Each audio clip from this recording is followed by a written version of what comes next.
Hello and welcome to another episode of Court of Swords. Max forgot to pay the monthly rent, so he'll be here soon.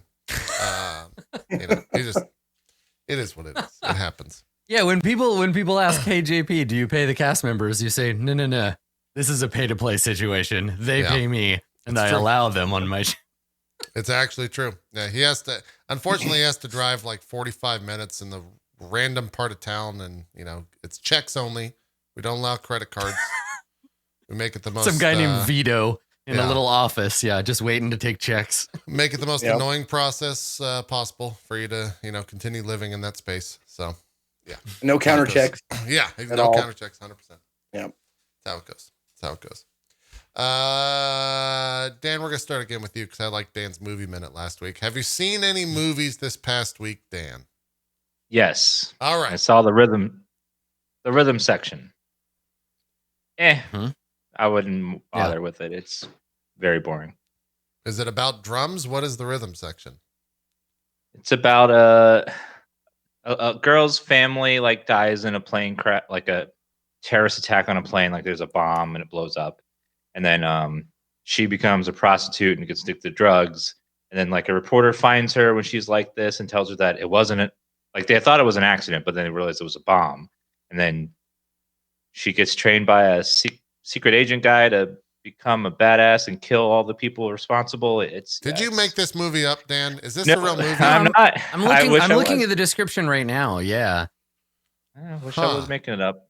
Who's in it? It was produced by Barbara Broccoli. So that's good. The owner of Broccoli? Well, she's probably made some money. Heir to the broccoli fortune. Heir to the broccoli fortune. No, she's Albert R. Broccoli's daughter. Who's that? He's the Bond guy. He's the dude that produces all the James, the Broccoli estate. Ironically enough, they do all the James Bond movies. So if it's like a spy thriller, you'd think it'd be kind of in their wheelhouse, but apparently not. Does she play the drums? Why is it called the rhythm section? Because during one point in the movie, Jude Law, who's the daddy, we all like Jude Law. Okay. Jude Law, tells while he's training her, he tells her, "Just relax. Imagine you're the rhythm section when you're aiming, and follow the beat." Or something. It's something dumb like that. It is a bad metaphor, is what it is. Bad metaphor. I forgot about. So I was looking at this, and I was like, okay, this seems kind of good. And then I got to the part where Blake Lively is the main character, and she was actually good in that, I thought. Oh, now I know where I've seen that movie before. There you go. It's because Blake Lively was in it. Was she any good in the movie, Dan? I heard it was a return to form for Blake Lively. All the acting was fine.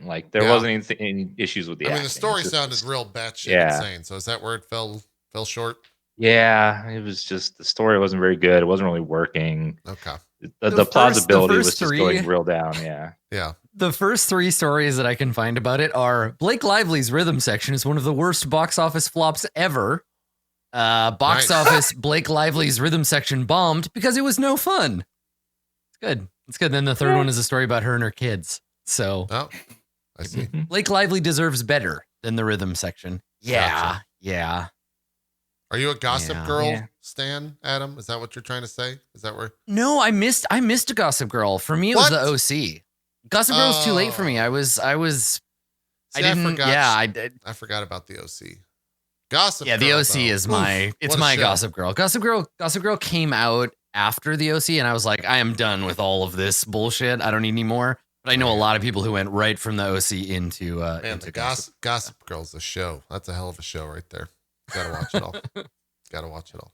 Chuck motherfucking Bass. What a character, that guy. What a show.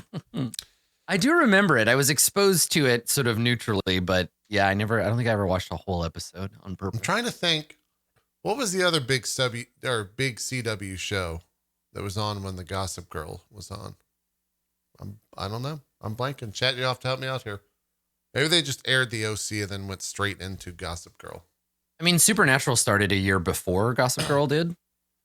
Chat's saying Smallville. I don't know if those came out. I think Gossip Girl was way after Smallville. Gossip Girl was 2007. According to the internet. When was Smallville? Wasn't that early 2000s? I think that was earlier, yeah. Because like Buffy was the first, and then Angel, and then they did Smallville was, yes. Smallville was 2001 to 2011. Holy shit, I didn't know that went on 10 seasons. God damn. Hello, everybody, and welcome to When Did That Thing Come Out? A podcast by a bunch of old people who can't remember when they watched a TV show. Isn't Allison Mack in prison for like prostitution or something like that? Not Nexium. her, but she like, now we're fucking talking because she was in a sex cult. That's what it was. Yeah. There's a whole thing where she basically yes, like a real one. She got roped into this Nexium cult, which is like a weird sort of like Scientology style, like goop-esque self-help cult. Yeah. And then the main dude, Kyle Raniere, he used her and a bunch of other people, like important and famous people, to go and recruit slaves for him, basically. And they like branded people, and it was this whole messy thing. Yeah, it was a big deal. Yeah. I think that's the most recent in a line of like cults, weird big cults. Yeah. Like you can track it back through like each kind of major cult. But yeah, this is a big one. I think it's more big because it happened so close to Vancouver. Like they had their biggest office here, and I know in the local news it was like, nice guy turns out to be cult leader.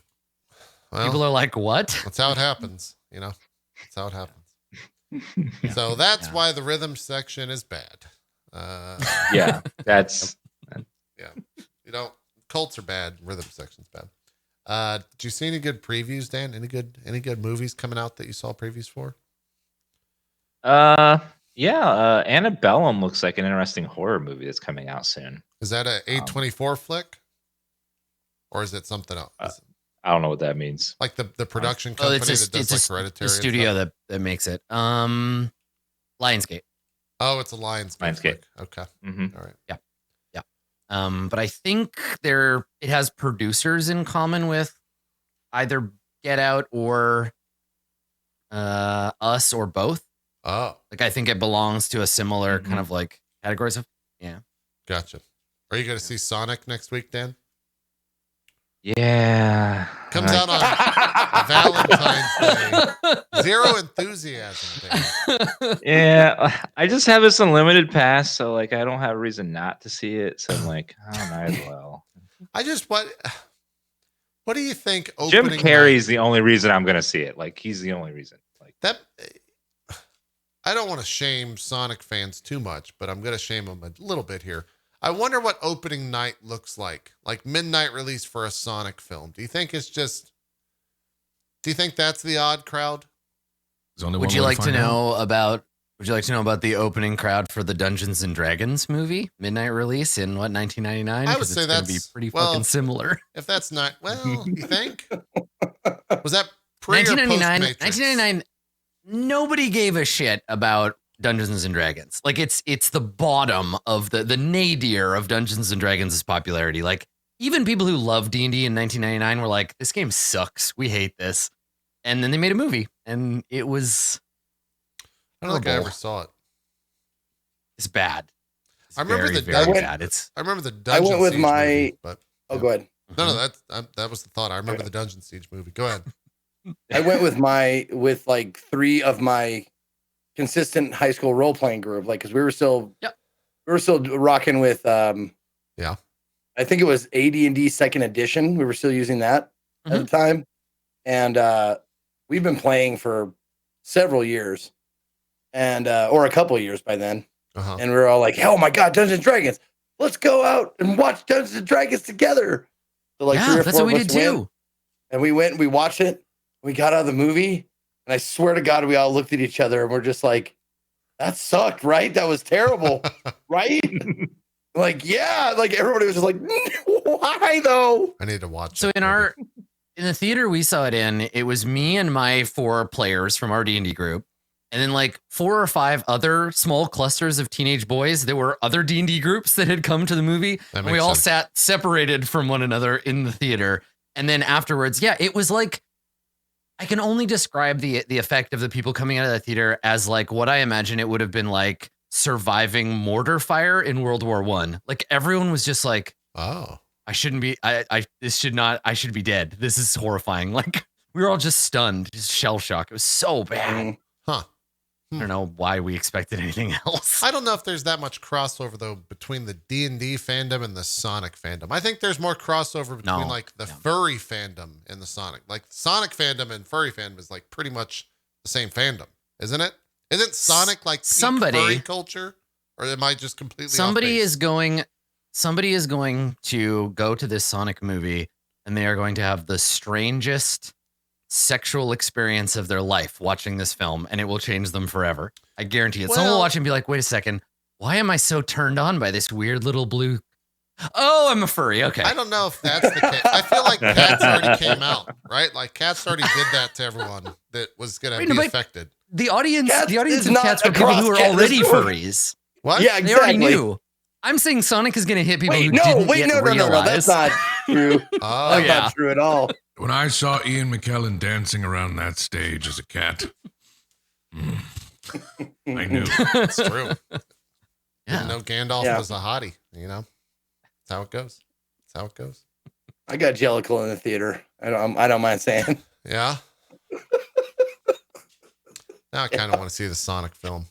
It looks so bad though. God, it looks so bad. You know, if you wanna push yourself over the edge from like maybe I'll see it to like I think I want to go see this. Watch any interview by Jim Carrey talking about the movie, because he just like he's treating it as he should, because he's a professional. He's treating it like a serious movie, and he's just like giving these answers to questions that obviously show that he's really thought about the mind of Dr. Robotnik. Oh, right. God. Like even the interviewers saying like, you know, when I look at Dr. Robotnik, I think is he treating the character with reverence? Because I got to watch those interviews if that's the case. I don't think he's such a bad guy. It's not so much that he's a bad rap. Yeah, he's treating. That's always the go-to. I think he's treating the art of acting as serious, even if the part sucks, and even if the character is not like if it's ridiculous. He's like, I'm going to take it as seriously as I would any part because I'm an actor and that's my job.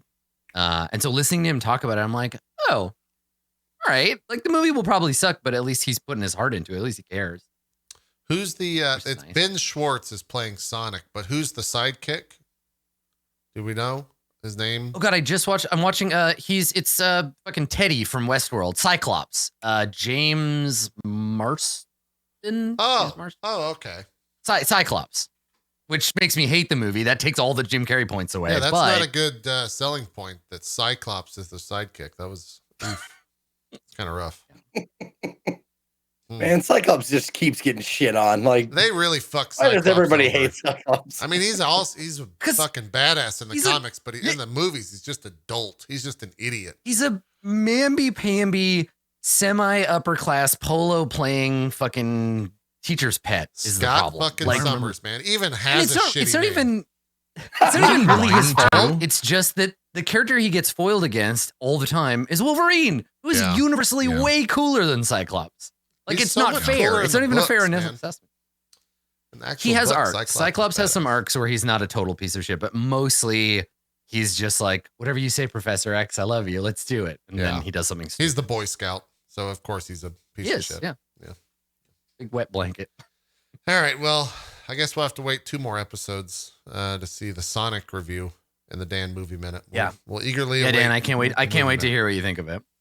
Are you going to get a sneak preview? Does your movie ticket give you sneak previews to that? No, it just you get unlimited movies. Like whenever you want to go, you just go and just reserve a ticket. That's a pretty good deal. But no, there's no special preview for the epic cinematography piece that is Sonic the Hedgehog. What if it's really good? What if we live in a world where the Sonic movie is just like it's the Renaissance for video game movies right there. Sonic starts it. I would love to be proven wrong. I would just love to be just blown away by its epicness. Okay. But, you know. Isn't that just the feeling of like being a person in a fandom now where it's just like, I just hope that it's good, but I know it won't be. But I hope. Maybe I'll be surprised. Yep. I never am, but maybe. Maybe. I'm not sure. Be nice. Sure. I mean, Witcher was pretty good, I thought. I don't know. How's Picard? I haven't heard anything about Picard, Max. Have you been watching it? Yeah, I have. Uh-oh. Here we go. Let's talk about it. How many episodes are out? Buddy. I think 2 episodes are out. Okay, I watched the first one. Not good, I also Max? watched the first one. It's not bad. You're probably the foremost Trekkie here. Yeah, I trust Max's opinion on it. It's not bad. It's not complete dog shit. Sorry, I'm trying to pick up something off the ground. Is it complete dog shit? But there's some weirdness to it. The thing on the ground or the show? What'd you say? No. The thing is it weird? The thing on the ground, or are you talking about the show? Oh, let's just keep explaining the joke. Tomato. I mean, that's kind of weird. Why is there a tomato on the ground? I don't know. Not a full tomato. I was eating tacos. A part of the tomato, like from the Taco Bell. Max is just a monster when it comes to eating. It's okay. God, you might hear a little bit of like sounds. Hold on, guys. I gotta get some potatoes out from under my desk. Give me a second. Not potato. Okay, so the story is not overly enthralling right now. It's kind of like, what? Huh? Okay. That said, it's nice to see Picard. Like, they haven't. I love it when Lil fucked up Jon the reviews character. TV shows. Yeah. It's nice to see more Star Trek, especially following a character that I really, really love and is pretty universally in the Star Trek, fandom, pretty adored. Yeah. I don't want to say too much opinion wise because is the show spoilery? I'm reserving. No. Oh, yes, you just want to see everything before you actually have a full opinion. Yeah. It's only 2 episodes in. I mean, and also right now I think they're also. Your opinion in 1917 was bad, so I get it. I understand. And also, I feel like they're suffering a lot of like. We gotta set the scene for a lot of people who haven't been into Star Trek for a while, so there's a lot of exposition and a lot of it just comes off very lazy, in terms of like writing stuff and be like, oh right, this was the thing that did this, and that, like there's nothing really of substance going on. There's some stuff that's happening, but like I said, it's not terrible. It's not completely terrible. It's not like fucking hot ass garbage. Then again, that probably depends on who you ask. Okay, all right. I'm gonna still keep watching it though. So that's where I stand with it. All right. Well, that's sad. I didn't. Everyone was so lukewarm about the first episode. They're like, "Let's get 2 in," and then a lot of echoed opinions of what you said. So it's unfortunate. Again, I'm not like giving up hope on it. I'm still gonna keep watching it, and even if it ends up being mediocre, I'm still gonna be happy that I guess I got more Picard because I like the character. Right. Unless they completely like fuck up something like of his core values and stuff. They haven't done that yet. I think right now the writing is a little some weird performances from some people where I'm just like, you could have got somebody better than that. But yeah. I get it. What else go ahead, Zeke. I liked this. I mean, I only see the first episode and I liked it, but I have the same kind of feeling like people in chat were saying, so it's not Discovery, blah, blah, blah. I was like, Discovery's good. It's not Star Trek, but it's good. I mean, it is Star Trek, but it's got Star Trek written right on the front of it. The show's called Star Trek Discovery. No, I know. Star Trek Discovery is like an action drama. It's not like any other Star Trek. It completely breaks. Neither was Deep Space Nine, right? Like it still felt like Star Trek though. There was still. I think Discovery feels more like Star Trek than DS9 does. Really, by a long shot. No. Oh yeah, because there's actual trekking. No, I can't. Deep Space Nine feels weird and stultified to me. I couldn't get into it, but I enjoyed the first season. I couldn't get into. There's a point in Discovery where it stops being weird. I'm not saying that as somebody who like loves Deep Space Nine. I don't. I've only watched probably about maybe like 10 episodes before I was like, this is weird. I'm not on board with Cisco. Apparently he becomes a badass later, but this is all weird. Wait, the main character's name was Cisco? Yeah. In DS9. Mm-hmm. Deep Space Nine. Was he popular before the rapper? Or good question. I mean, it is a last name. There might have been some overlap. That was kind of maybe when Cisco was popular. I don't know. Did they have a thong song episode? No, they didn't have a thong song episode. Okay. I mean, that would get me to watch it. I know that Deep Space Nine is very like divisive though. Yeah. Because people either really love it or they really fucking hate it. Yeah. Deep Space Nine predates the thong song by 6 full years. And in fact, June 1999 was the last day Deep Space Nine aired, and the thong song was released February 15th, 2000. So perhaps the thong song is secretly a response to Deep Space Nine. Maybe so. In this YouTube video, I will prove. No, they have nothing to do with one another. You never know. Was Deep Space Nine the one with the guy that had the giant fucking ears, the Ferengian? Is that the right term? Okay. Quark. Many of them had Ferengi, but yes, Quark was Ferengi. in that. He was also the principal on Buffy for a while. He got eaten by a snake. That's what I remember. Yeah, he got eaten. Yeah, because he was a demon. Armin Van Buren. That's his name. No, it's Armin Tamzarian maybe or something. Oh. No, Armin Tamzarian is the fake name that Principal Skinner makes up. It's Shimmerman. Tamzarian. Oh. I was like, why do I know that for some reason? Yeah, Armin Tamzarian is Skinner's either his real name or his fake name. I can't remember. It's the episode where he rides around on the motorcycle all the time. Huh. That makes sense why I knew that for some weird fucking reason. It happens. Why the fuck do I know this name? It's such a weird name. Anyways, as we were. The card's okay. Okay. It's just okay right now. Reserving opinions until I see more substance from it. All right. Okay. Zeke, any shows you've been watching in the past week we should talk about? Yeah, I've actually a new season of I was meaning to watch it when the first season was on, but the new season just came out of I Am a Killer. Oh, the Netflix show? The Netflix show, yeah, where they just interview like people who are, murderers. They confirm their own like murder. Like they are I can't watch that shit. It's too real. They're convicted, but they're admitted murderers as well. Yeah. I don't like that. And a lot of them are on death row or have life sentences and stuff.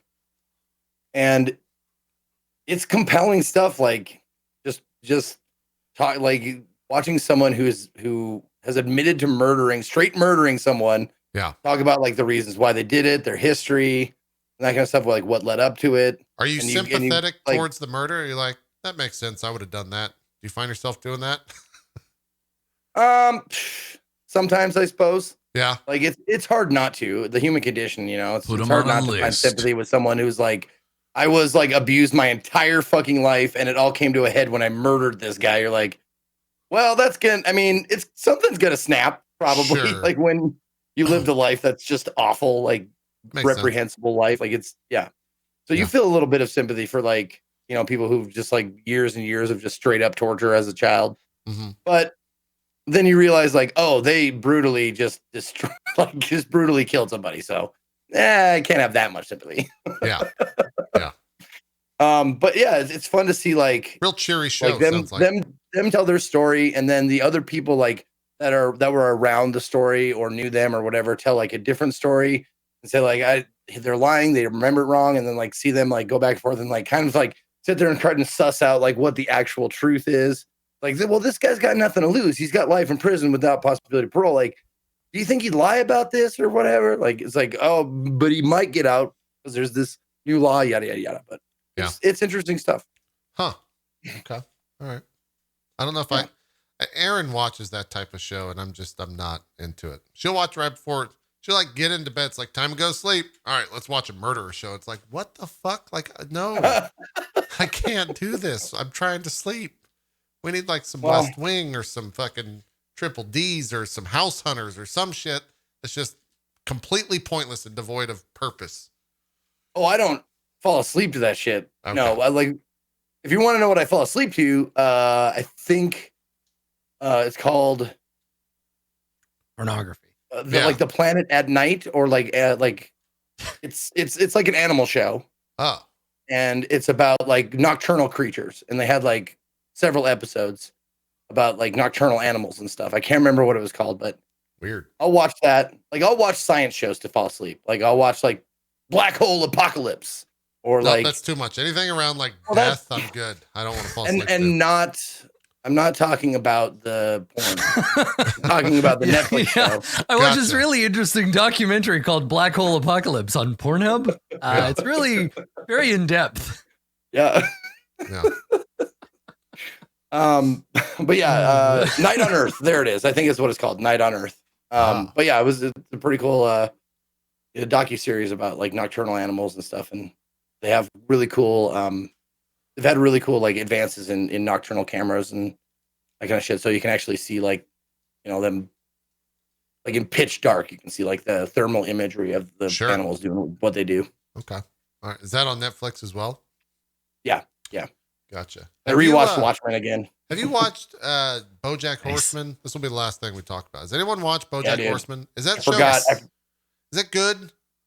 It's one of the best shows for my money. It's one of the best shows I've ever watched. I've heard so many people say that. And I've watched. It's incredibly well written. I've watched the first episode probably 5 or 6 times, and I'm always just like, it's just as depressing. No. Like this is just knowing you. Yeah, I'm just saying. Don't watch them before bed because I know you're. No, that's what happens. I'll finish the episode. It's like, God, I don't want to watch another one of these episodes. Yeah, dude. Yeah, turn it off. Yeah, I think there's a lot of times too where it just fucking shifts in the last little bit of the episode, and you're like, oh yeah, oh yeah, yeah, everything's fine. Nope. The thing I think that BoJack Horseman as a show manages to do that so many other shows and TV shows and movies and comics and books and whatever fail to do is that the protagonist is a total piece of shit. Yeah. But a person, I was gonna say a human being, but he's a horse. But he's a person with depth and character. So you're not just like, look at this one note asshole. Why would I care about this show? And you don't tune in to be like, look at this asshole doing asshole stuff. It's like, look at this guy trying so hard not to be an asshole and failing. And is he ever going to do it? It's like how they tell you that a person being drunk isn't funny, but a drunk person trying to seem sober, that is funny. The whole show is like that, but for him being an asshole, where you're like, he's trying so hard and sometimes it just doesn't go very well. And then he doesn't try and you're like, oh man, this is what it's really like. Yeah, it's very good. The characters are all really well fleshed out, which I think is someone in chat's relating it to Californication. As someone who's watched Californication the full show twice, I don't know if that's so much real. better than I don't know if that's true. No. Well, because in Californication, David Duchovny is like, I'm a big dick alcoholic moron. I'm gonna have sex with everybody. And then everyone around him is like, David, stop. And he's like, okay. Oh, I had sex with this teenager. Wah, wah. Like it doesn't feel self-aware at all. Right. Whereas Bojack, while it's happening, he's like, I shouldn't be doing this. I'm a bad person, but I can't stop. Oh well. And then there's a lot more self-assessment than I thought there was in Californication. Okay. Yeah, I need to. I've been trying to watch BoJack Horseman for several years now, but now that it's done, the final season's out. Maybe I'll push through. I also need to finish The Good Place. That's done. It's all wrapped up. Yeah, so. Is the last season for that? Yeah, somewhere. It wrapped up the last week. BoJack Horseman and The Good Place both wrapped up the same week. But is The Good Place still CBS whatever only, or is it on Netflix? I think the first 4 or 3 seasons are on Netflix. I think all but the last one. Yeah, because it just wrapped up last week, so it'll probably be a year from now until it's on Netflix. Most likely. So how many? There are 5 total seasons. There's 4 or 5. I forget. Okay. It might be 4. I don't know. However many there are on Netflix plus 1. Yeah, I think is how it works. But anyways, that's our media minute times 30 here on RollPlay. We'll just keep making up new show intros. Yeah, my favorite part of the intro is when JP tries to come up with a pithy name for whatever it is we just did. It's good. It's good. That's my favorite part of the week. Well, Max stepped away, but should we roll the recap without him? I feel like we do this recap specifically for Max. I was gonna say I recorded it just for him. Yeah, I mean I render it and do the editing just for Max. I even put it's in not the black for you, and white Chad. It's for Max. Yeah, for Max. So yeah, I guess we'll just wait. He ran out of desk tomatoes. He's got to go get some more. He's got to go get some more tomatoes. Yeah. Oh, Max says he hears it. Okay, Max got his phone out. We can roll the recap. All right, here we go. All right, let's do it. We're rolling the recap for Max. Previously on Court of Swords, the group heads into the mountains to find the hidden base of Southern Wind, the Court of Swords captain still fighting the good fight against the forces of the Mara, in the hopes they can recruit him and his soldiers. After a few unsuccessful attempts to summon Keiyu and her dragon, they head in the general direction of some nearby dwarven ruins to see if they can pick up the trail. Instead, they find bones and teeth amidst the rubble, bloodstains everywhere. They're relatively fresh and indicate terrible violence that might not be done yet. Someone's been dragged away by giants. This might be a lead, so our protagonists give chase. 2 terrible, towering monstrosities and 1 captive dwarf are later found in a valley, having come here to eat and be eaten, respectively. Unfortunately for the giants, our boys decide dinner's canceled tonight and instead serve up a delicious helping of getting killed with a side of earthquake. The dwarf, roused, attempts to help with magic, and 10 Pillars provides cover fire. There's some shenanigans involving pretending to be a mountain or something, but mainly, this is a drag-down, knockout fight with a couple of nasty trolls. In the end, Waz, Rug, Cludclack, Burdung, and his friend, Fat Boy, are killed by the characters, and the dwarf freed from her bonds. Now, we get to ring out this NPC for some sweet, sweet information. Adam, was that you or Takai that made the... That was all me. God damn it. Takai takes the notes and then I editorialize them. And honestly, I have to be careful because I think every time I do one, I slip more and more into movie phone guy voice. You're getting so I have to real far out there. It's really hard. It's hard not to be like to do it. I don't know. It's fun. So yeah, well, it is what it is. It is what it is. Yep. All right, let's do some goals and play some D&D. Yeah, just don't okay. start, just as long as you don't start it out and say in a world, because just leave that alone. That's copyright claimed. One man. So Stop. Okay. We're gonna get it. We're gonna lose everything. Let's get ready to rumble. Ramus, your goals: locate Southern Wind, find some other worshippers of the primordials, and convince Maharib that harmony is the future. Yep. Good. Okay. Berg, I have locate Southern Wind, keep Vani safe, and find out how the remnant cadre treats orcs. Yeah. Those are good? You like those? All right. Maharib, understand the power behind the axe, guide the group through the mountains, and locate Southern Wind. Yep. And finally, 10 Pillars of Gold, locate Southern Wind, convince the remnant to join the cause, and return to the fortress. I'm changing one. Uh-oh. Okay. What would you like to change? Since we, the person that we, just to make sure, the person that we rescued, so to speak, is a dwarf, right? Yes, she is a dwarf. Okay. Then I want to find out I want to convince the Court of Swords cadre to join our cause. Find them first, obviously. Yeah. Locate Convince them to join us. Convince the remnant. Yep. Yep. And then find out how the dwarves are dealing with the oncoming threat from the Necromancer King. Mm-hmm. Yeah, because we don't know that. they're just like they're doing. They stuff. might have a better idea than we do. Yeah, right. And they're like, "Oh, we built this giant Mara killing cannon. It's up in space right now." So, yeah. Okay. Hey, maybe. Yeah. Ancient It's a dwarven dwarven Death Stars. secret, huh? Yeah, it's not entirely out of the realm of possibility. So yeah, let's just jump right back in where we left off. Let's fade back in on the scene of the now very badly damaged valley after having been scorched by fire and shaken up by an earthquake.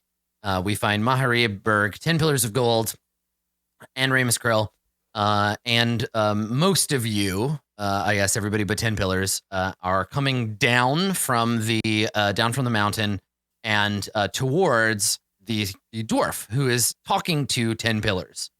So every time that I guess let's get a quick check. Who speaks Dwarven? 10 Pillars does. Ramus, you do too, right? Yeah. Okay. Ramus and 10 I think Pillars. it's just the two of them. I don't think Berg does. I actually think Berg does, but Max can't hear us right now. Oh, okay. Hey, Max, you're stupid. Yes, you can hear me. Smell that. I could smell you. Smell it. He's not even Nobody here. likes you. He's not even I know, here. he's just gone now. Yeah. All right, I take it back. You're great, Max. Come back to us. Okay, so assume then that Maharib, I will tell you when they're speaking common, or assume that if 10 Pillars or Ramus or Berg switch to common, I'll let you know because we don't know if this dwarf speaks common. She's only spoken Dwarven so far. But I'll let you know if she says anything you can understand. Okay. So 10 Pillars, the two of you have a minute to chat while the others are going to come down and meet with you. So let's start with that conversation. I think we fade in on this Dwarven woman. And so she has, because we haven't really gotten a close look at her yet. So she has, I think, scale mail on. So she has scale armor. Obviously very well crafted. It looks like it might be made out of bronze or treated to look like bronze. She has on one arm, on her left arm, she has a gauntlet, a metal gauntlet. She has an empty weapon loop on her belt. So if she had a weapon, it's gone now. And by the same token, on her other arm, she has her arm is bare, but there are marks on her arm where she would have used, like she's obviously used to wearing a shield on that arm because there are like divots in her skin from like regular wear of like heavier armor. So she is she's a fighter. She looks like she's ready to fight, but she has no weapons right now.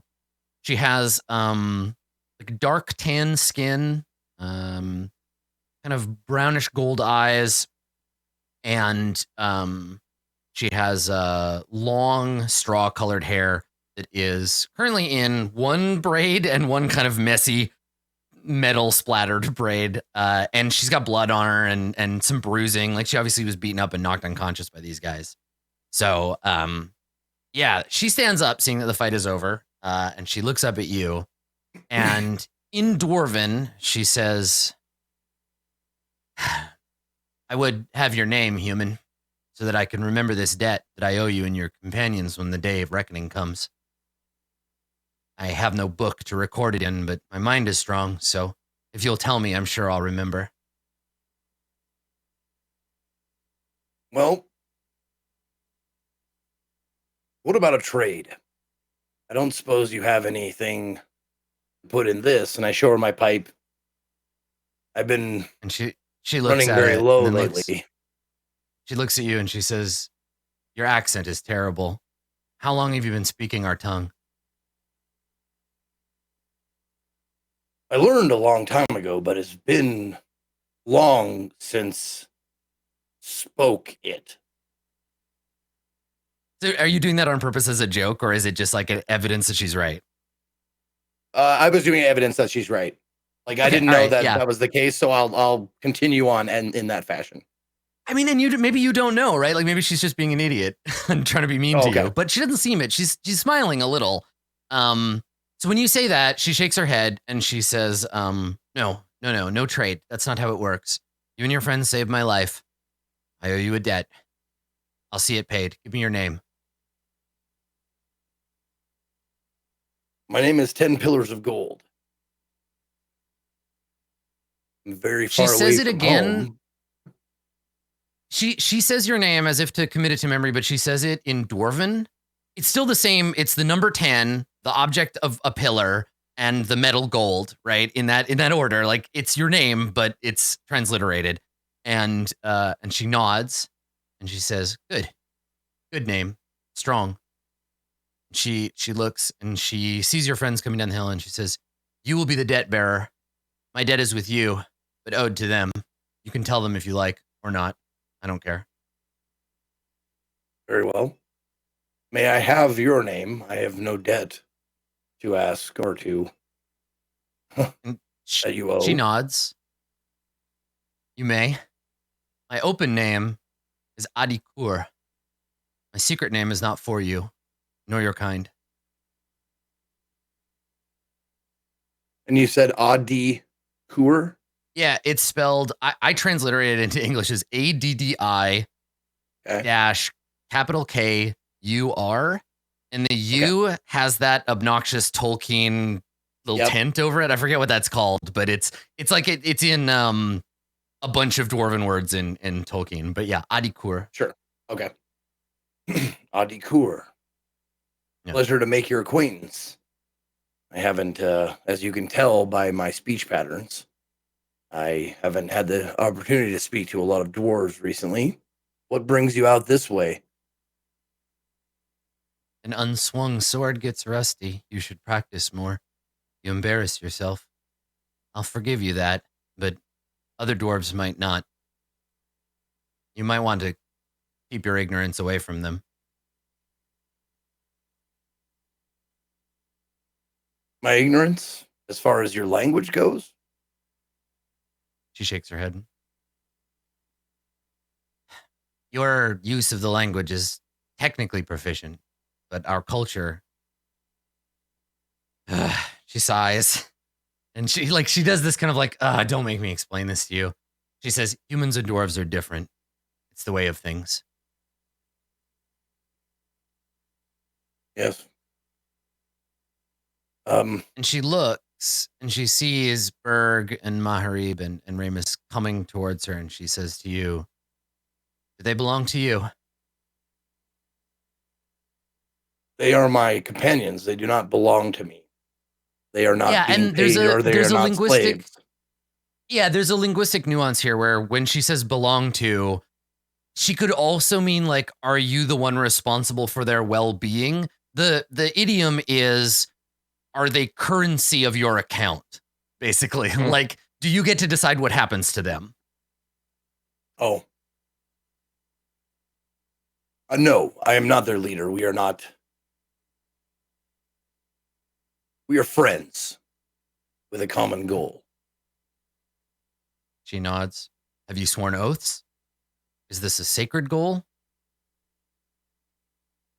No, we have not sworn oaths. She rolls her eyes like you just said, like, no, I forgot to go to the bathroom before we left for Disneyland.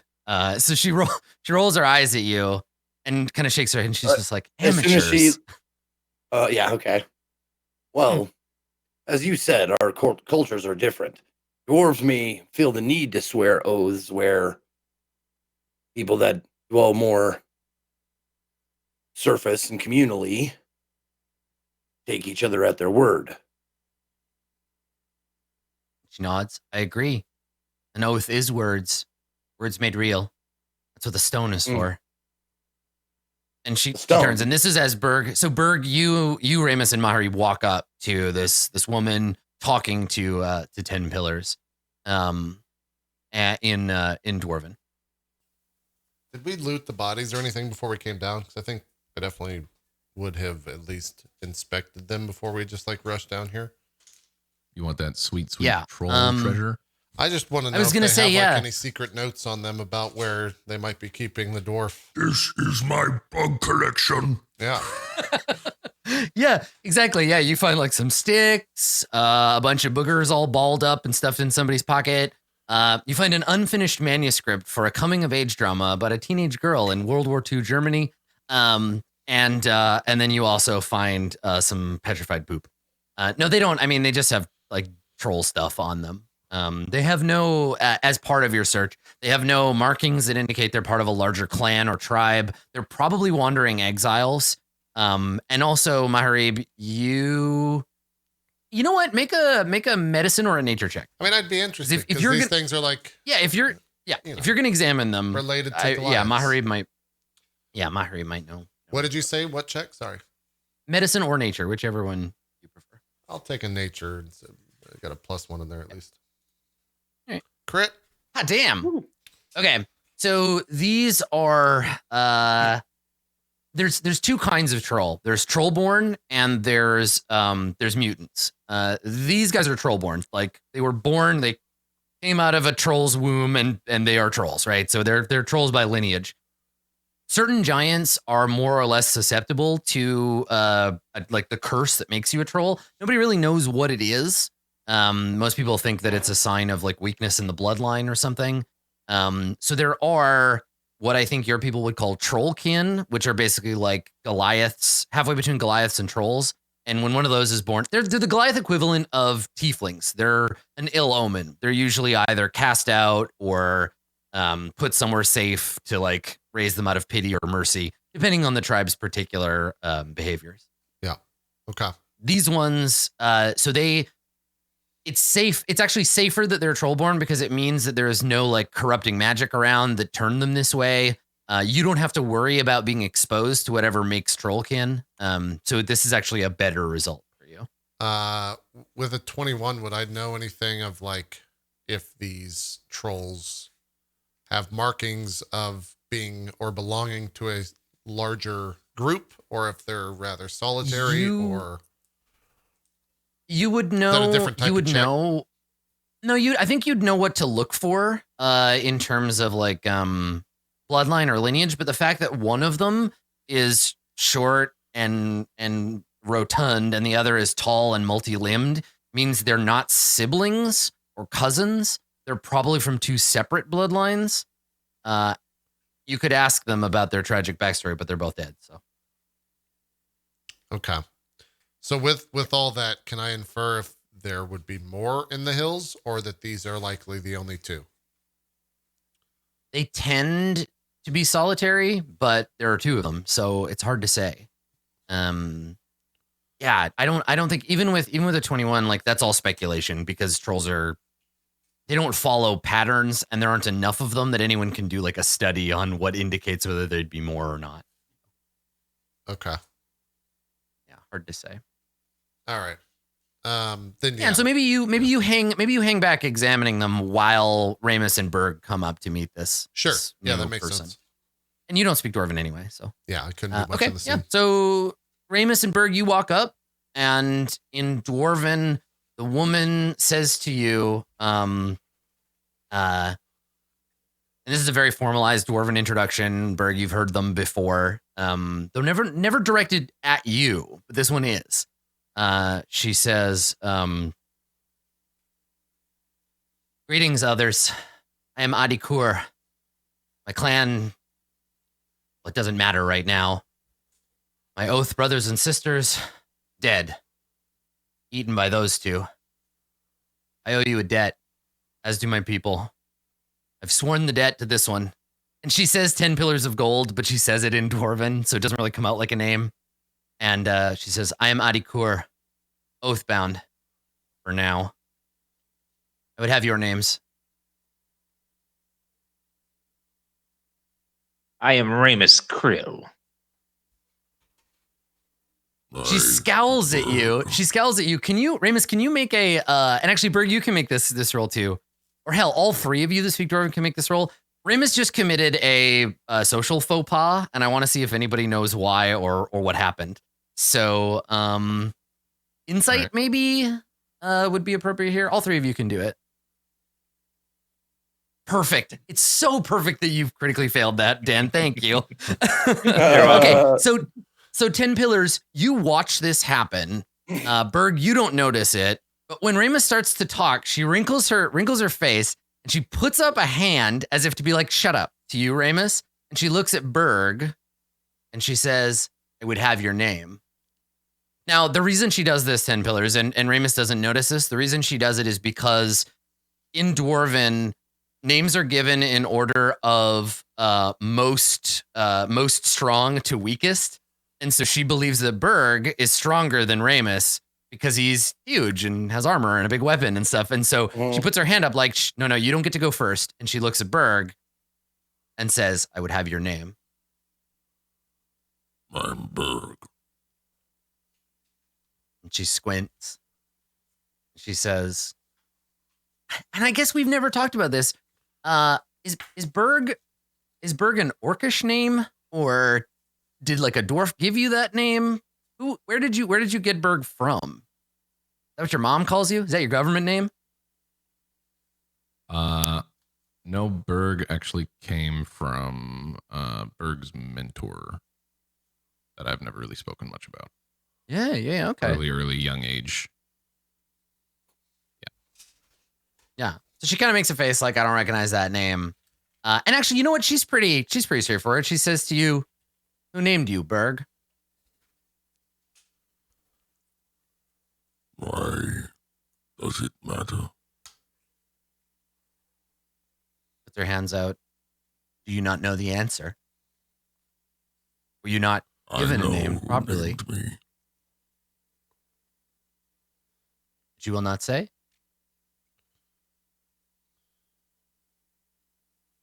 Nathos. She nods and she says, I owe you and your friends a debt, Berg, named by Nathos. Thank you. She puts a hand out. Like, take your hand. Yeah, he does the same, kind of slowly, like, this is weird. This doesn't happen usually. She takes her hand and she squeezes it, and she turns her wrist, and she like looks without letting go of you, and she's got a good firm grip.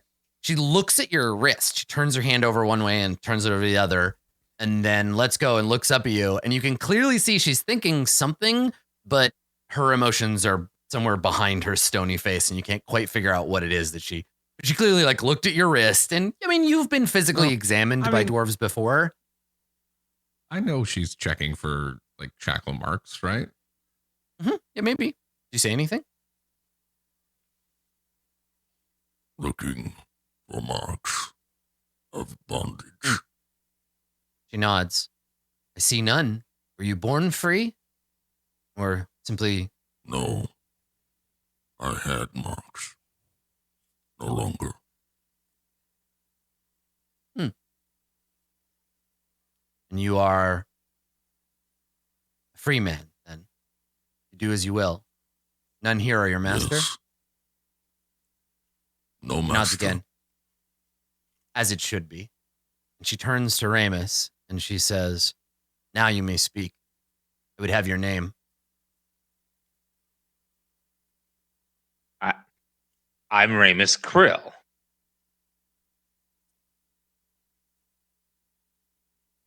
She kind of looks at you and looks at Berg and 10 Pillars. Strange. How did you come to be captured by these trolls? Yeah, and she turns and looks at you and says, nasty, hideous, idiot things. We were ambushed in the middle of a business. You don't need to concern yourself with that. I think they thought we would be easy pickings. It embarrasses me to know that they were right. I was lucky to survive. They ate all my friends first and got full. Were you traveling? We were attending business. It is not Very your well. concern. I see. Well, the other pressing question on my mind, how did you know that my companion's axe, the large one, the giant kin, how did you know that his axe would be the killing blow for these things? I've seen weapons like it before. They're forbidden in my tribe, but certain among the Delvers have found metal like that, made their own knives, swords. Never so much. Is it pure? Where did he get it? It's not my story to tell. He chooses, he will tell you himself.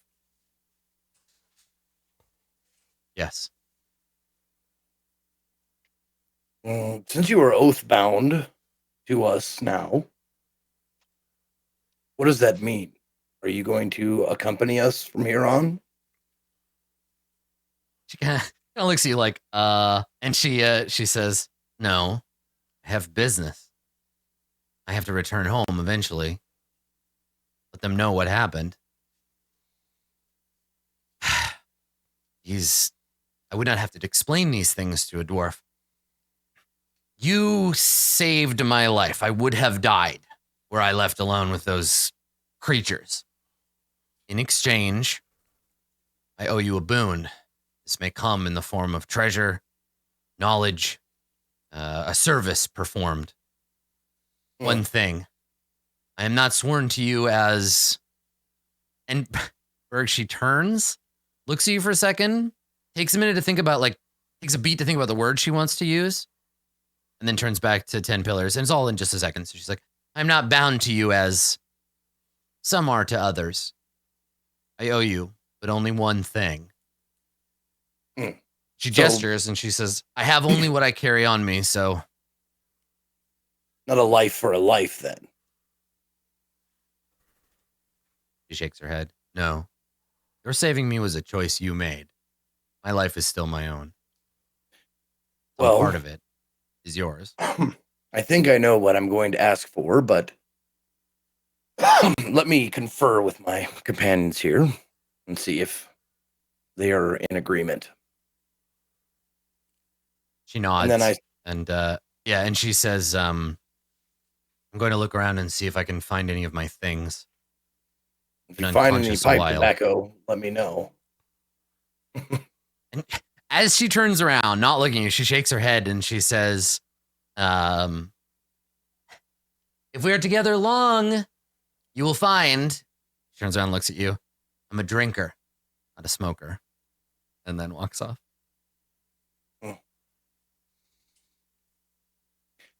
Where is, this is back in common, where is Maharib? Yeah, if you look up Maharib, it's like, Murray, what are you doing? Are you like rolling the corpse over? Like, what do we see you doing? I'm trying to think what troll hunters would take as like a prize for the hunt. It'd probably be teeth, right? Like trolls have pretty big teeth, like their incisors are maybe large. I'm like hacking up this thing's face. I'm trying to get the incisors out of the mouth of these two trolls. Jesus. So just hacking this troll's face with an axe. Damn. I think that the easiest way would probably be like I've chopped off their heads and now I'm just sitting there like pulling at the incisors with like foot and mouth and the other just like yanking on the incisor. You're like, come on, just trying to yank this tooth out. Yeah, I like it. Maharib, once you're done collecting your trophies, if you would join us. Yeah, you just see the hand go up and like give maybe a thumbs up. That's what you get for the affirmative. Well, Ramus Krill and Berg, the question or the boon I was going to ask for is directly related to our current objective. If she's seen or knows where to find the cadre of the Court of Swords, you think that would be something that she might know, or should we ask for something else? Well, in the case she doesn't know herself, maybe being taken back to her camp where there are more dwarves to ask might be the wiser choice. Well, I don't know that she's going back to her camp. She said she's going back home. Her camp, I think she was the only survivor. I could be wrong. My dwarven is very rusty. I think what she meant was that she was out here with business with a group of people, but they were part of a larger group that's still somewhere else. I'm wondering if that is the case.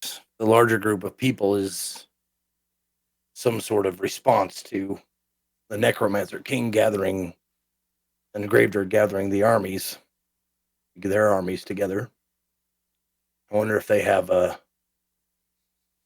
plan, or they're just going to hole up in their mountains like they sometimes do and let the affairs of men, so to speak, no offense, Berg, play out themselves.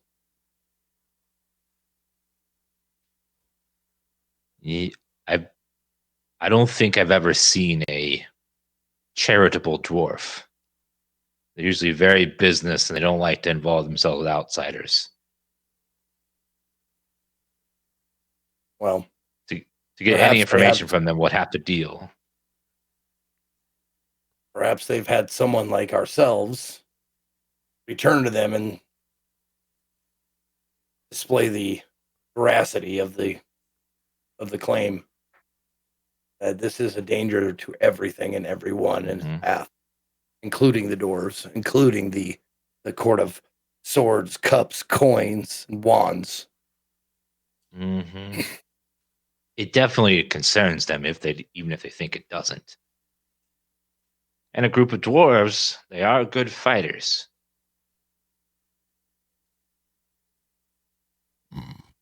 Nice. She isn't typical dwarf. Surprising. She could be a little more nice. She was quite rude. That was nice. Yeah, well, they typically have a very specific way of going about things, Ramus Krill, and you broke that by your not being the biggest and strongest among us talking first. That's why she addressed Berg and not you. It's all very familiar to me.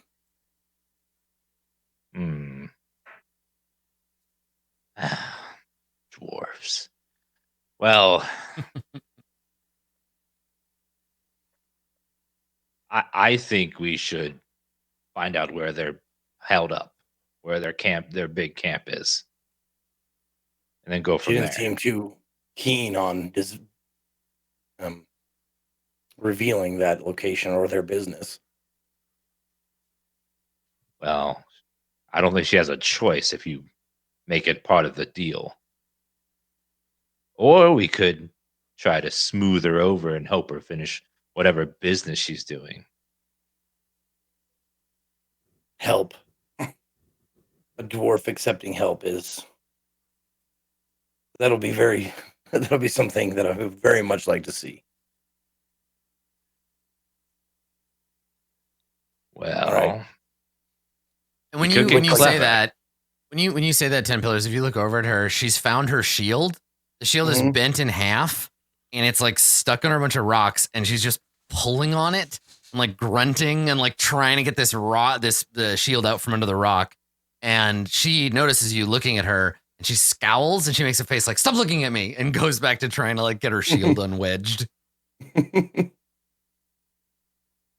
Bird, care to give our new friend a hand? Better to let her do it on her own. We'll help if she can't. There's a loud crashing noise as she finally unwedges it from the rock and falls over backwards and lands on her back. I purposefully do not look at her. Yep.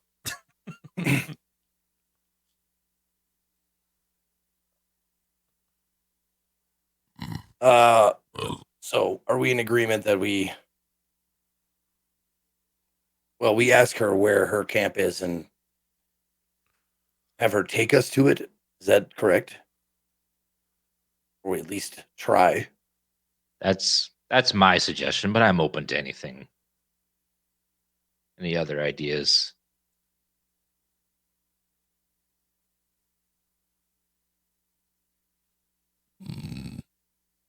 It seems good. Find out what she knows. Maybe knows where Southern Wind is.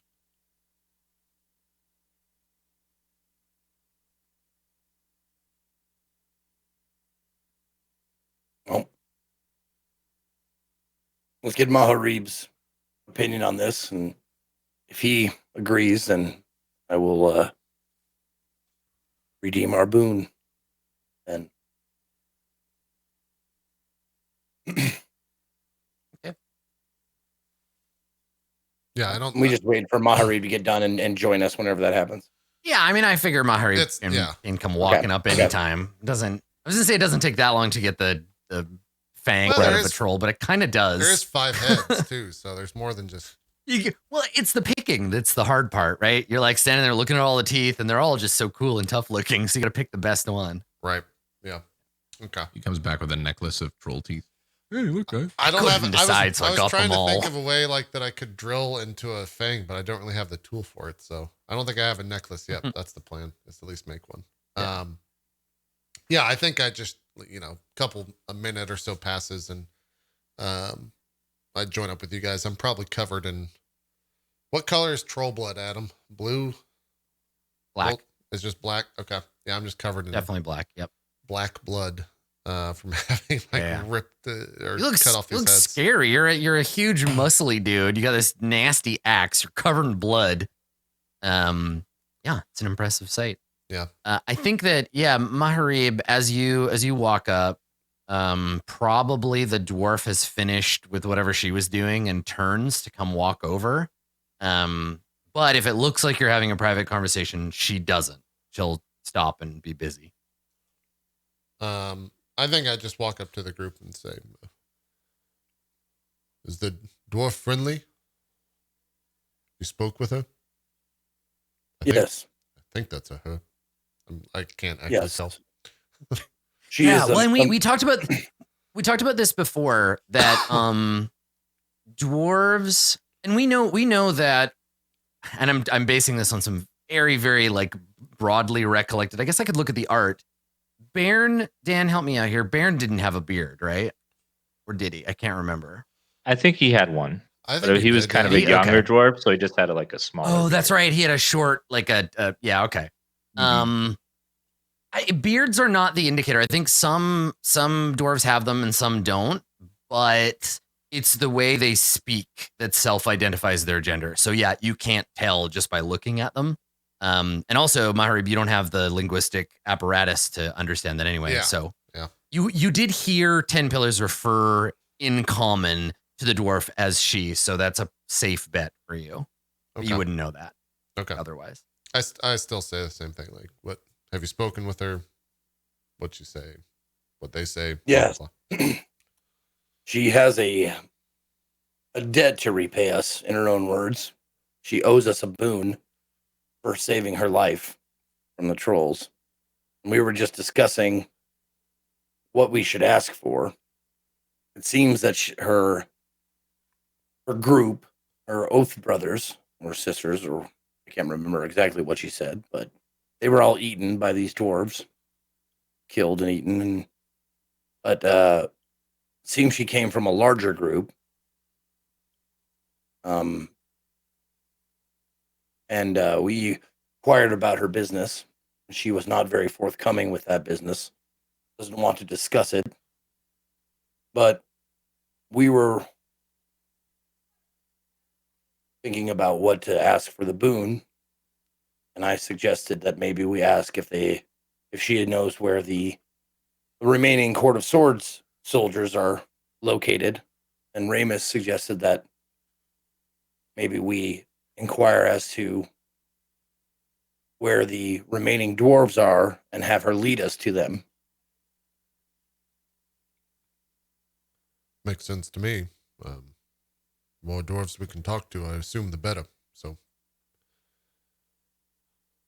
ask away. I don't speak Dwarven, so you're on your own. I won't be able to understand the conversation. Very well.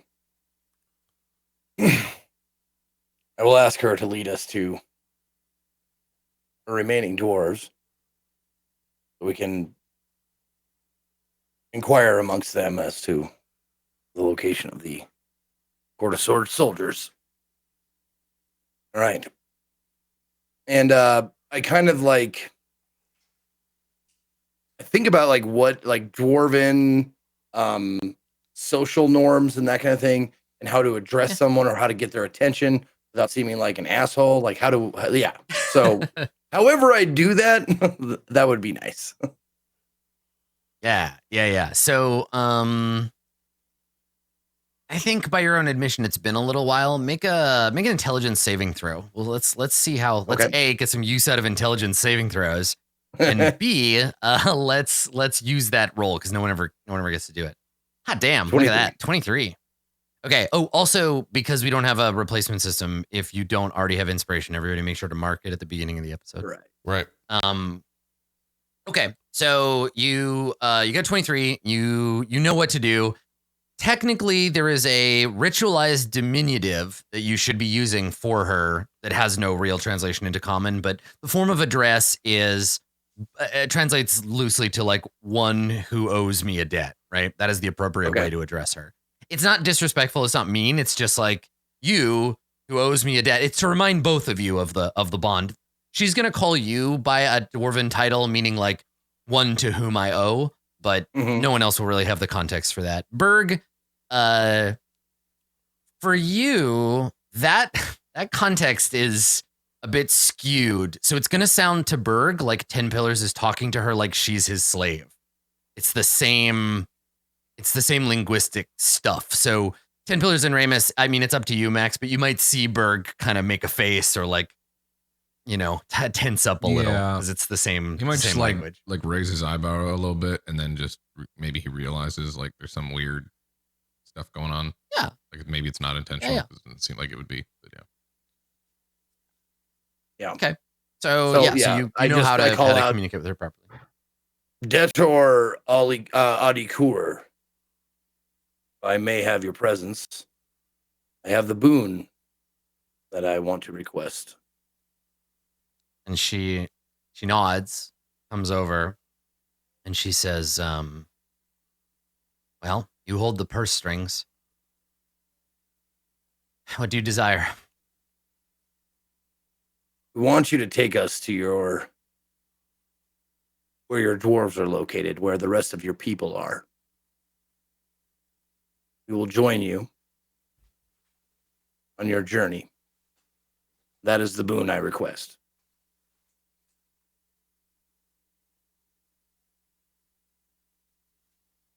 You ask a dangerous thing, both for me and for yourselves. I'd have you know this before you make your decision. Or have you decided and it doesn't matter what I have to say? I would take an opportunity to speak. May I have it? You may. He nods. If I bring strangers to this place, either you or I or both are likely to be thrown in prison. It is sacred. I cannot show you. The hall is... She shakes her head. There is a place, but it is for dwarves only. I cannot take you there. What you ask of me is impossible. But if you demand, I will. But no, it won't go well. Not for you, not for me. Especially not for your gray-skinned friend. She looks over at Maharib, and Maharib doesn't understand that. So, Maharib, 10 Pillars and the woman both look at you for a second. She looks concerned, and then they go back to their dwarven conversation. That's odd that you say that. I would assume that the danger would be for the green one, not the gray one. My people have given up that barbaric practice. There are others. Families to the north that still trade in the flesh. We exiled all of our flesh traders. We make beer now, and we mine, we craft, and we do so in the sacred city. Which, if I must, I will take you there.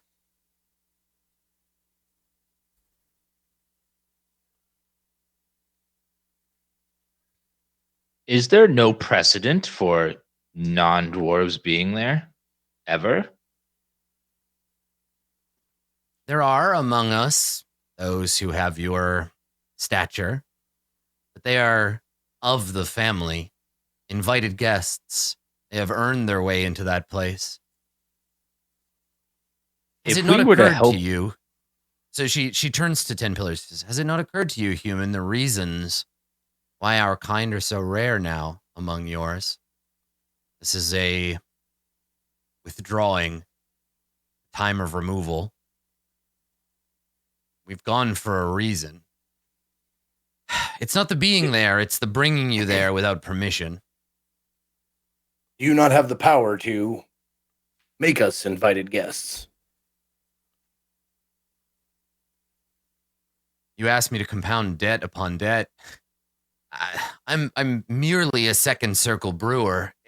If I bring you back, I might, if I'm lucky, be able to bring one of you. If it is what you desire, I will show you the way. I will take you to this place, but when we get there, there will be ramifications.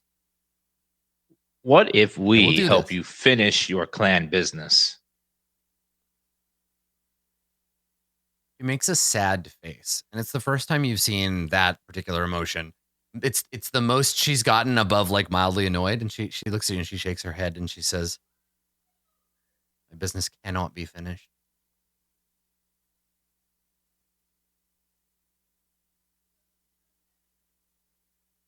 Well, you may not believe this, but this particular group of people have accomplished many things that would be considered impossible. And I'm not just telling tall tales. They've been places that are only heard about or whispered in stories or fables. You tell us, it might not be as impossible as you think. She smiles at you, that kind of like, I appreciate that you're trying to help, but you can see like tears welling up in her eyes, and she says, "It cannot be done. Ereshtum has been returned to the earth."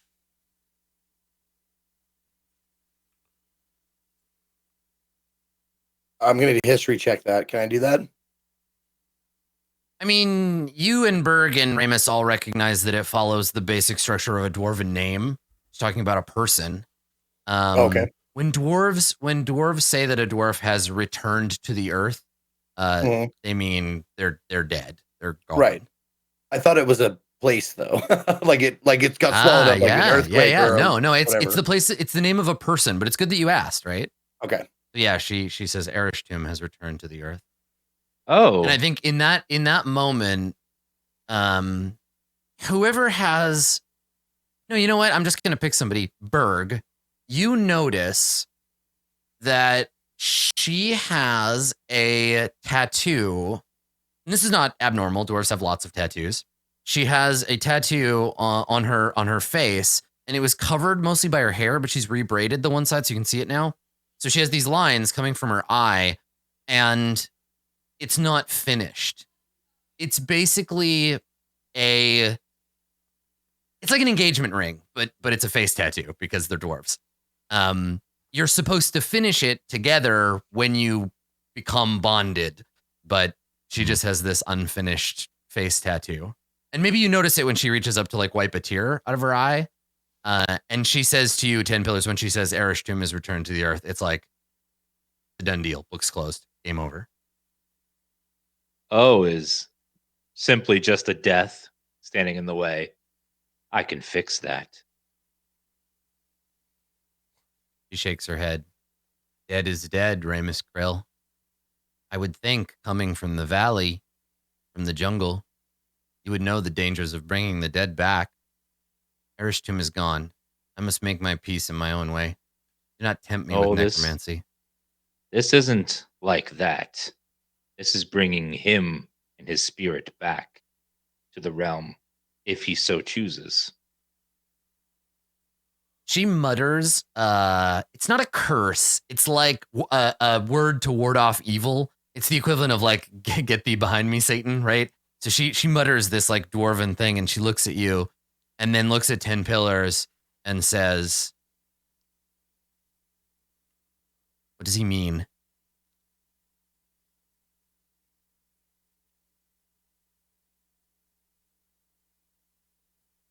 Better to let him explain. I'm not well versed in the ways of magic or. She turns back to Ramus, and she puts a hand out, her bare hand, because she only has the one gauntlet. She puts her bare hand up, and you see like a faded tattoo of like an eye with some runes around it on her hand. She holds it up, and she's not like casting a spell or anything, but she puts her hand up and she says to you, she says, do not try to ensorcelate me. I've met witches before. What do you mean? And speak plain. It was I who destroyed the mountain. She looks over her shoulder. I made it tremble. I am not weak like you thought. I do possess great power, not of the wicked, but of the mighty, the spirits around us. Make a persuade. Well, I was going to chime in there, and yeah, you want to help? I want to help. So maybe we could use my persuasion instead. But no, it's definitely Ramus doing the persuading. Fine. Yeah, because he's the one that's making the offer. But if you have something you want to say, like obviously the narrative still matters. What Ramus, I believe, Ramus Krill is saying is that he doesn't mean to animate the corpse of your fallen dwarf. He means to snatch the dwarf's soul before it reaches its beyond and put it back. You understand the difference? She turns to Ramus and says, "You'd put your fingers in Kina the Traveler's pouch? That way leads madness. You'll die. It's impossible." And you can tell Ramus that you can tell when she says that she's saying it because she doesn't want the hope that it's true, right? Like she's just like, "No, that's impossible. Shut up. You can't do that." Can you? No, you can't. No, that's crazy talk. I can tell she's a cleric, right? Like she seems to have some sort of magic ability, or she healed 10 pillars, right? Or yeah, she's got control over magic of some kind. Yeah, definitely. Okay. Let's see. Where is it? Okay. I look her in the eye and I speak the incantations in Dwarvish, and so she can understand what I'm casting. And I cast Zone of Truth around me. Right. And I say it again. I will bring him and his spirit unharmed back to his body, and his body will be restored to what it was before he died.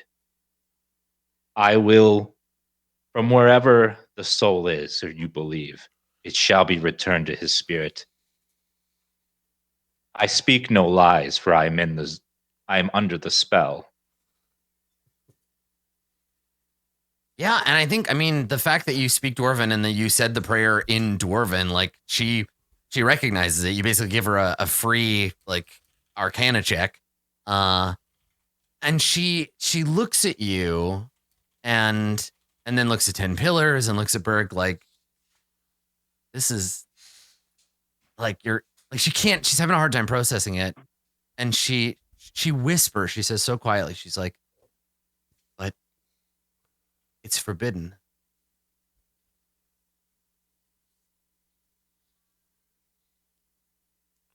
I look at her and I'm like,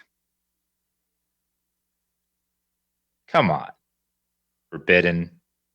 Has that ever completely stopped anything?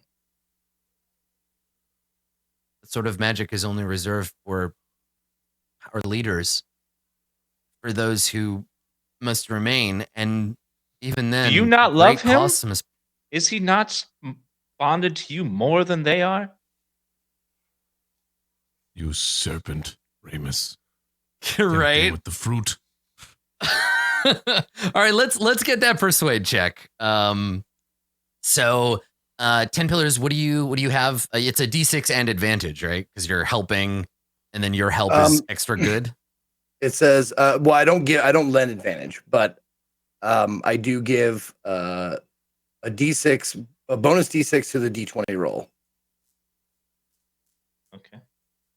But unless I think it's up to you whether is it part of normally is it part of the help advantage. Normally taking the help action gives advantage, or the aid action, or whatever it's called. Mm-hmm. Is it on top of that, or is it a separate thing? I think you get both. It's a pretty high level ability. Do you want to just? Oh yeah, the creature who receives here we go. Yeah, that thing. Yes, the creature who receives the help also gains a plus 1d6 bonus. Boom. So it's advantage and a d6. Yeah. Yep.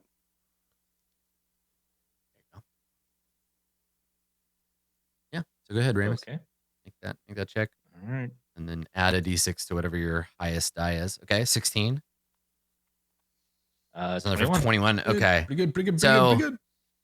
There is a moment where you see her, like she takes a breath, right?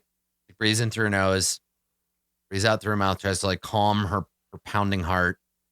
She looks at you, and then at the other, like, looks at the group, and she says, "Are you devils come to mislead me? I hear the song of my heart, but I don't want to listen.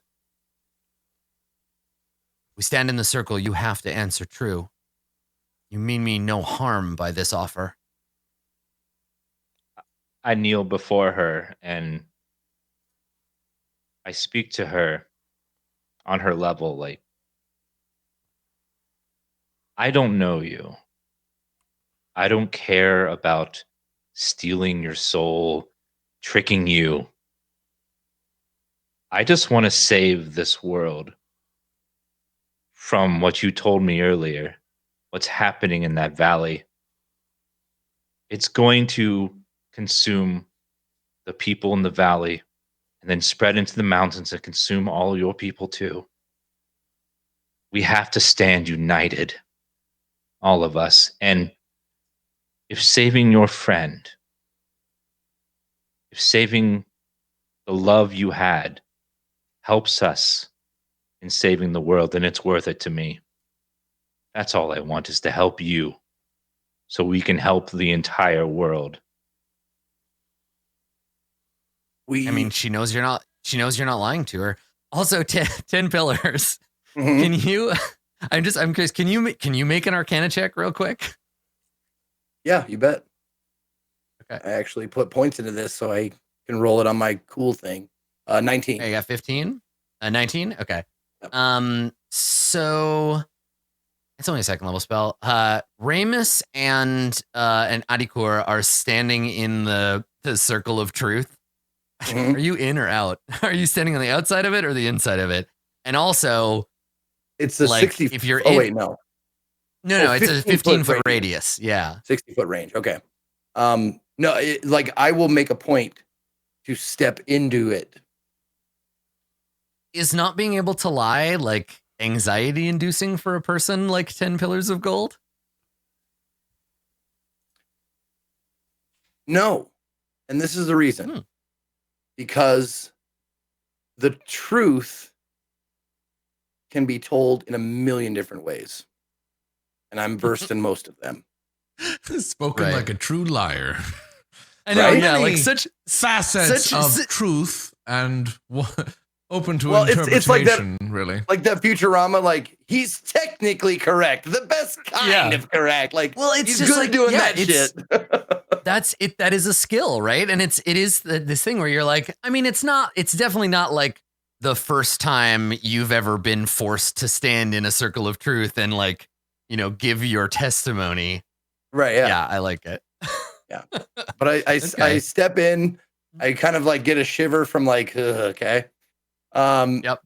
And then I look directly at Adikur and I say, I'm standing within the bounds. I will say to you, without hesitation, that we are on the side of life. Whatever saves the most lives, that is what we want.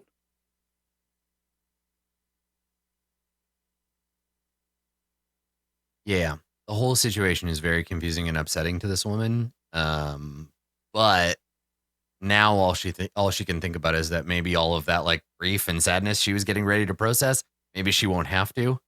And so she looks at Ramus and she says, I would not add to my debt. I already owe you so much.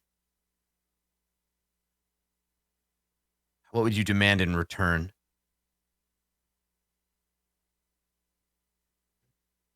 That you tell your people that without us, your business could not have been completed. That you vouch for us.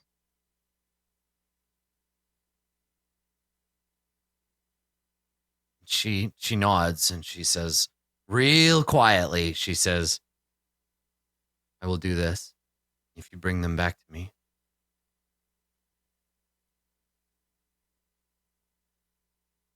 take us to the body. Hey, Maharib, come over here just real quick. Stand right here. Just stand right next to me real quick. I just want to ask you a question. Hey, Maharib, stand in the circle with me. Come here a minute. Get over here. I mean, how long is this conversation? I guess it's been happening in real time. I mean, as long as it has, yeah, like 5 minutes, 10 minutes. Like it's some back and forth. I assume that Maharib has been like wiping off the troll tusk and like maybe putting a hole in it with a knife, or like, you got things to do. You're an outdoorsman. Yeah, I mean, yeah, if I have a knife, I'm whittling away at the troll teeth and like running the rope through it so I can have some sort of, I don't think it's a necklace, but I probably just wear it around like my waist. But I'm not like joining in the conversation. I'm just waiting for you guys to finish. It's a very nice accessory. It's a nice belt. It's very cute. Yeah.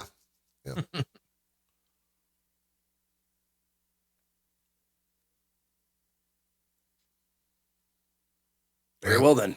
Okay. And I kind of you know what? Never mind. I'm gonna step out of the circle. I'll walk over to Maharib and tell him what happened in common. Let him know that she's going to bring us. She's going to vouch for us. Should be all good. And we're gonna set out like as soon as possible. Yeah. Which is sort of an ironic thing to say, given that everybody is packing up to head back the direction you just came. Oh, is that the case? Well, we don't know where the fucking cadre is. It doesn't really matter which way we go. Well, I mean, there was that big pile of bones and like the site where everybody got murdered. So that's what led you here. So that seems to be the direction she's getting ready to go. I think as you finish the story, Tim Pillars are like, catch me up. I ask, what was that glance early on in the conversation? She looked at me. It's not a well-regarded look. What was that about?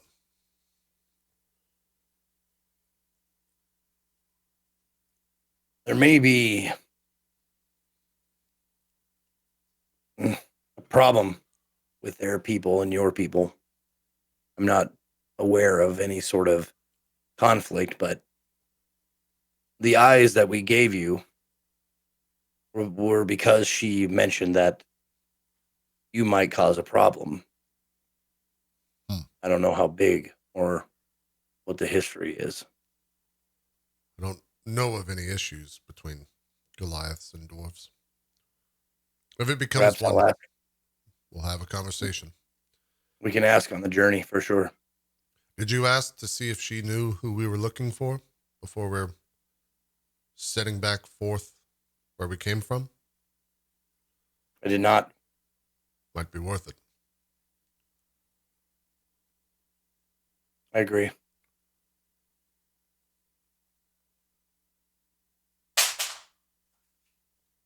I dropped my knife. Sorry. Mari, while you're down there, while you're down there picking up your knife, you also find 1d4 tomatoes. Nice. So, if you want to just go ahead and roll. Fantastic. 1d4 tomatoes in 1d4 parts. Yeah. Exactly. So I actually approach Audicour. Dead or Audicour. Our journey, the reason that we are out here, we were looking for a group of people, humans mostly. They're from the Court of Swords, soldiers. The last standout against the Necromancer King and Gravedirt's army. Have you heard of them? Do you know where they are? And she kind of shakes her head while you're talking, and she says, I do not know these names. The Court of Swords. That's... And everybody hears her like awkwardly try to say that in common. Says, that's here. We're there now, yes? Yes. And this king. He is a man in battle with the horde of the sword. General, leader.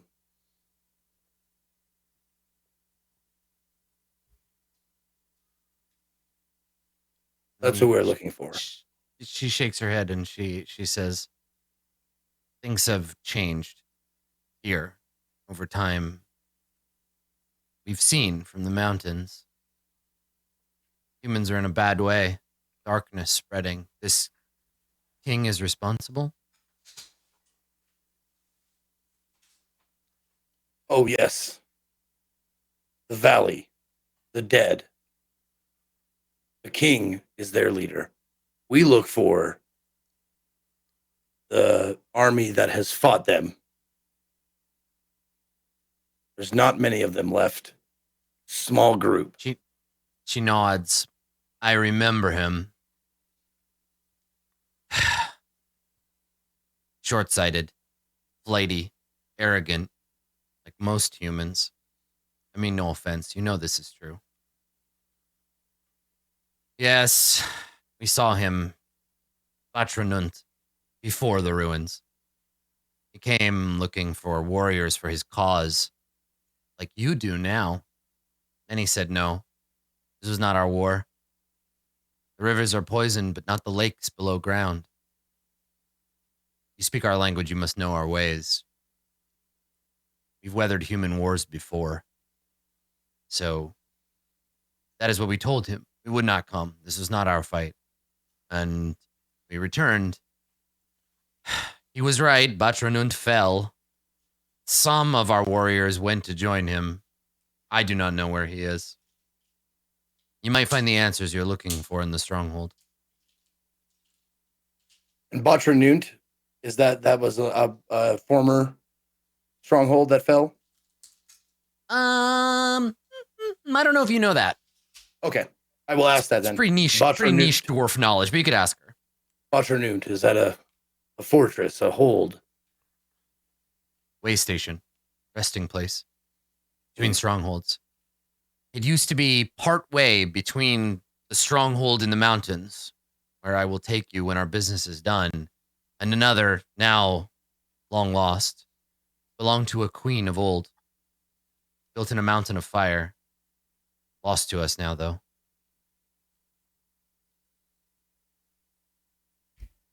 This queen, what was her name? She doesn't know, but only because I can't remember. Hold on, I might have it written down. Indeed. Yeah, I wrote it down mountain. somewhere, but since I do all my writing like by hand, I can't control F for queen, so we'll figure it out. But she actually doesn't know. She shakes her head and she says, Did she have a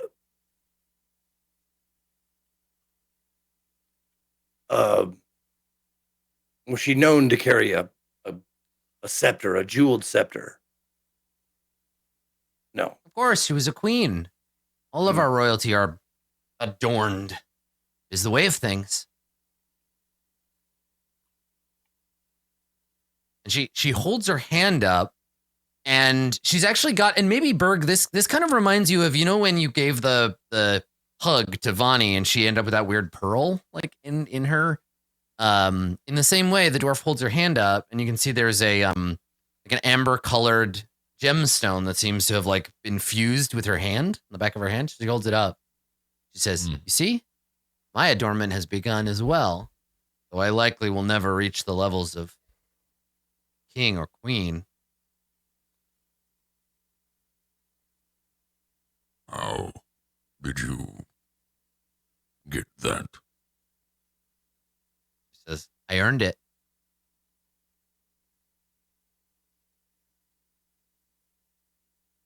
How?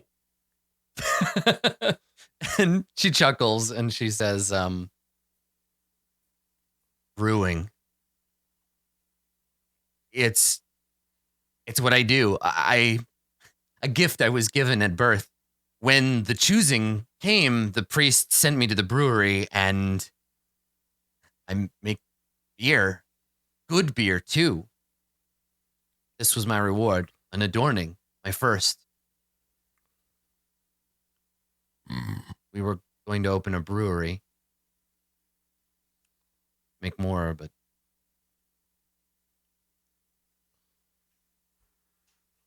Well, maybe you still can. She looks at Ramus sort of imploringly and then says, you hear her like, she puffs her chest up a little and kind of leans back and like she does that thing where she's like, okay, no more moping, let's go. And she puts her shoulders back and she says to you, Ramus, it's getting dark, we should go. Indeed, child.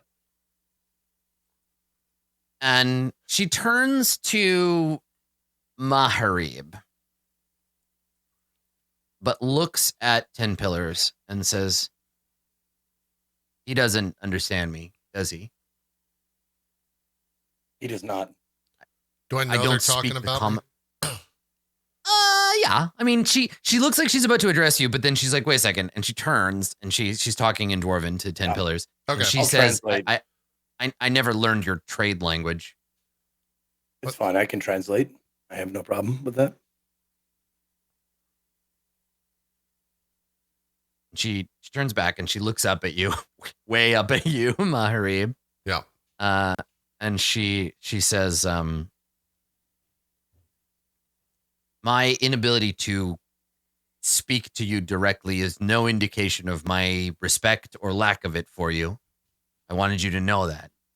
I will not apologize for not learning a language you speak, but I want you to know that I mean you no ill will.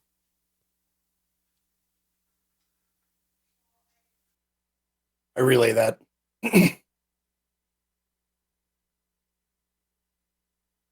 Sorry, people were walking by.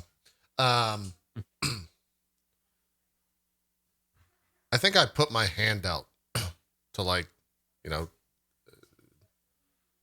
finalize the transaction, so to speak, to like, as a sign of good faith or goodwill. I don't know how she's gonna take it though, but that's yeah. You put your hand out. And she looks at it. She makes an uncomfortable face, and she says to 10 Pillars, "Tell him I cannot. It is forbidden." I say that, yeah. Can you ask why? I like put my hand back, or reject my hand, so to speak. Yeah.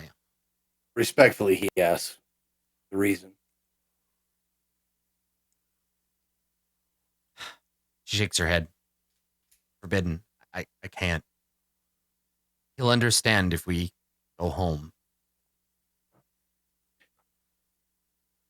You mentioned something about Maharib maybe causing some, I don't know the word, talking, bad talking when we return. She corrects you, right? She gives you the word you're looking for. Mm-hmm. That, yes. Why is that? Mm-hmm. The giant kin and the dwarves, do they have a history? She makes a face. Sorry, I'm making a note. She makes a face like, oh, that's a long fucking story, my dude. But instead says only bad blood.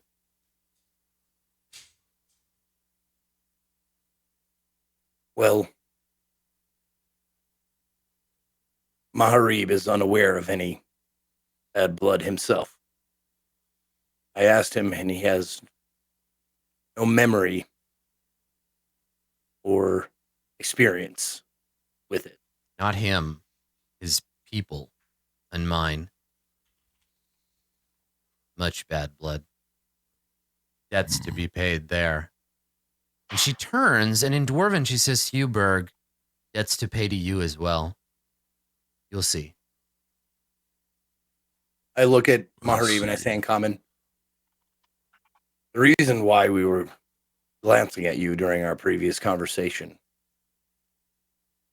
it's as I expected. The dwarves and the giant kin have what she described as bad blood. I know you're not aware of it, but she said all will be explained when we reach the stronghold.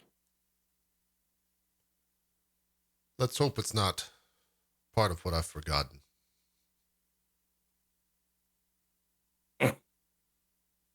Yes, let us.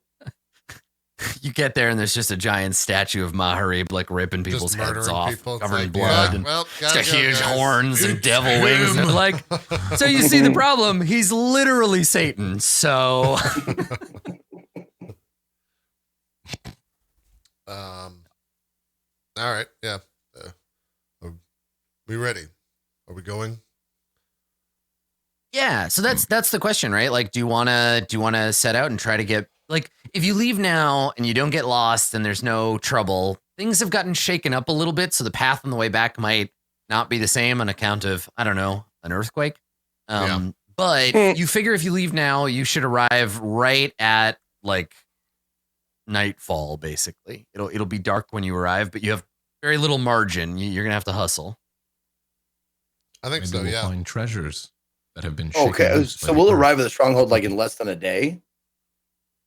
No. You're going to the place where her fiance died first. Oh shit, that's right. We got business to do first. Right, got it. Never mind. Yeah. Sorry. Okay. Yeah, I think we're good to head off. We can't communicate though, so I assume she's leading. Yeah, you'd think she's leading the path, right? Yeah.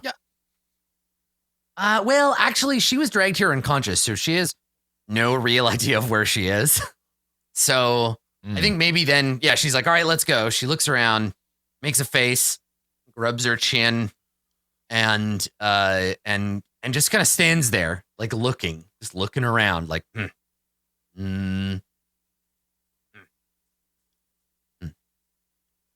there a problem, 10 pillars? It appears as though, since she was dragged here, I'm guessing she doesn't know where here is.